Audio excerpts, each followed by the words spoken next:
يا مساء الفل عليكم. كتير في دايرة حياتنا بنتعامل مع ناس، سواء بقى في الشغل أو في النطاق العائلي. الشخصيات دي بنقول عليها الشخصية بتتفزلك، شخصية فزلوكة. طب مين هي الشخصيات الفزلوكة دي؟ أول حاجة هتلاقيها دايما بتحط أحكام على الناس. إزاي؟ تلاقيها مثلا تقولك إيه، شوف الست اللي عمرها ما بتدخل تبص علينا حتى، ولا تبص لنا، ولا تكلمنا، ولا تمسي علينا، على طول ماشيه كده متقنعره، انا مش عارفه شايفه نفسها على ايه دي.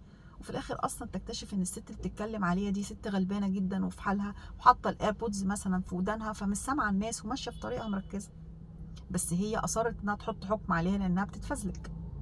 او مثلا تقول لك ده جارنا ده على قلبه قد كده، ده طالع محمل ونازل محمل، ده اكيد وارث ورث كبير قوي وعلى قلبه قد كده. وهي ما تعرفش في الاخر ان الراجل الغلبان ده شقيان وممكن تعبان وطلعان عينه في اكتر من شغلانه بس عشان خاطر يكفي اهل بيته، بس هي بتتفزلك. تاني حاجه، بتحب تخش براسها وبدماغها في اي حوار. تلاقي اي مجموعه قاعده بتتكلم او اتنين قاعدين بيتكلموا مع بعض، وتلاقيه ده دخل بقلب قوي قوي. انت المفروض كنت تقول لي ده، انت لو قلت لي كنت عملت لك كذا، ده انت كنت المفروض تعمل مش عارف ايه، ده انت كنت المفروض تعمل وتلاقيه دخل براسه في الموضوع. انت مالك يا عم الحاج، انت مالك يا ست الحاجه؟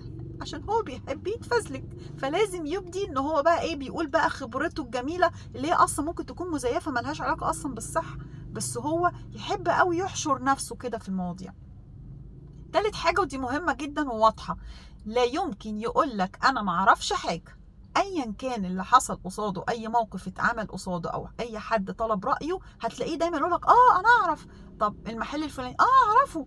طب الشيء الفلاني ده ممكن مش عارف ايه. المهم اي حاجه تتقال قصاده لازم يكون عارفها. عيب ما يقولش ان هو ما يعرفش، لان هو بيحب يتفزلك ويبين للناس ان هو عريف في كل حاجه.